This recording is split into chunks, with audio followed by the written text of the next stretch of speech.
kung init mo, may idog isas mo kuhaan nila na. Praise the Lord, gabalihin, init yun. Sige lang. Okay, gaan tas mo, ayaw nga panahon. Balik na kay Sarah.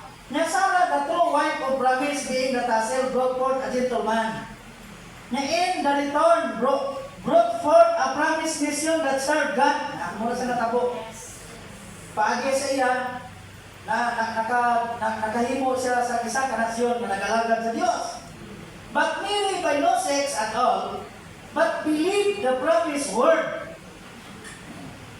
Sabi mo? When she was a virgin, knowing no man, basilig ka gani nga virgin, kasi nga nanuwag isang balong ano ang laki. Virgin mo, damo yung virgin sa tunadlaw ng utok, kaya na? So, receive sa Lord. Pero ini si Mary nga virgin, ano sila yung naman ha? Knowing no man. Amo na siya kunod sa word virgin. Knowing no man. Why siya kasinati? Why siya katilaw? Receive sa Lord? Damo virgin sa mga tao, hindi niya ano? Damo ya ulay sa akong time, o damo dalaga na hindi na ulay.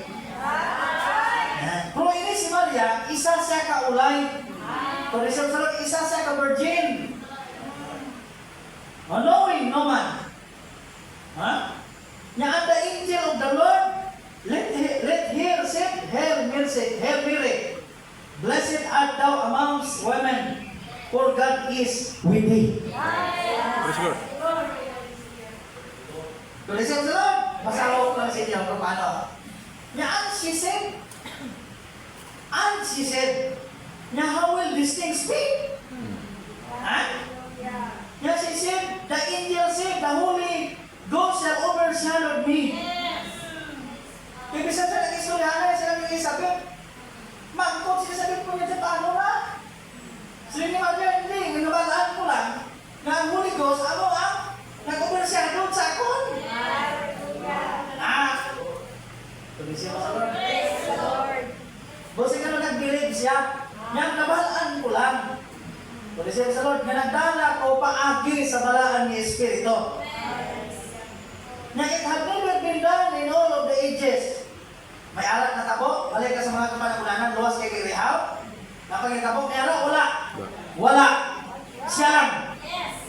Siya lang.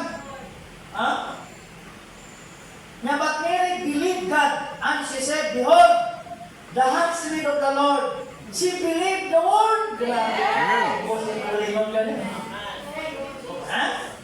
Now how is she going up to have it? She know that Hagar had a baby by 6 desire.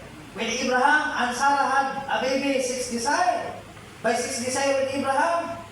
Children of the promise, the bondswoman and the prayer woman. But here she is asked to believe. To receive sa Lord, ariya, simple lang. Pamangkot lang siya, magtuo siya. That's contribution, no? Ano na siya? That's a contribution to the faith that was in Abraham. Praise the Lord. Kung receive sa Lord, na magtuo ka. Who believe? No? Who believe? Hindi, no? Natuo ka, why? Natuo ka mo, wala. Nya the impossibles. As long as God said it's, as long as God said it's so, that makes it right. Receive sa Lord, gabalakihan ka, may problema ka, huwag natuo ka. Isa na ka muna ang Diyos kapag magpas mo, natuo ka. Pag sirit mo, oo, huwag butang imposible. Ang Diyos makasarang. Saan ka? Sir ka? Ang Diyos makasarang. Luwas, iman ko rin kung tayo mo na. Kukulit pa sa tayo, makita sa Diyos ang tayo ng simo. Kag sa aton ago makita sa tanan, kag paagi sina makita sa tanan kung ano kagamanan ng Dios, kag paagi sina kita maglig-on sa pagdalagan. Amo lang katuyuan sina mo nga ang balatianon kaayo. Agud maglig-on ka. Hallelujah. Kung siya Lord, kay karon kung lang, nabalitan doon, huwag kayo, paano ka na maglikod? Silipin mo ba lang paano karon mga kauturan matuman ang pagkabanhaw sa imo? Kaya kung kabalatian ka, huwag ka kagayo? Ha? Pero siya sa Lord? Kailangan magsaksihan ka na ang Diyos malugayo. Kung masaksihan ka ang Diyos malugayo, huwag rason na hindi nahitabo inang bisahan sa Diyos sa imo. Kasalan ka sa mag-ayaw sa imo, magpagdil pa sa adlaw lawas mo. Sila niya, she believed God, never question. Arik ka, natuo sa Diyos na yun why na, pulo kumangkot. Kita guro ko na muna, po ang pagduwa-duwag mo na to, sugog. Halin guro sa aga, hasta sa hapon na kuwanta ining kilo-kilo. Muna ginahimo ta mo, ilang kilo-kilo. Sakto ni, hindi.